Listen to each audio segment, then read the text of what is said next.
Want to start digital marketing, but you're not completely sure what it is or how to do it. Well, let me give you my quick 60-second explanation, which will keep it really simple and just get to the point. Feel free to save this video so you can come back to it whenever you need it. So if someone were to ask me, how would you explain digital marketing? Here's the easy answer. Digital marketing is one of the many advertising techniques that are out there, and it's a skill that takes time to learn. Digital marketing is promoting products in the online space, either physical or digital.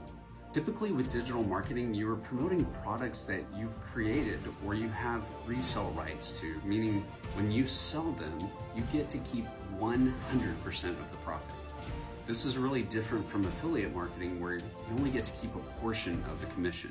With digital marketing, you become the brand and not just a product promoter. So you want to ensure you're delivering a high quality product. Remember, in order to be successful in digital marketing, people need to like, know, and trust you. This comes with knowing how to market to your perfect customer.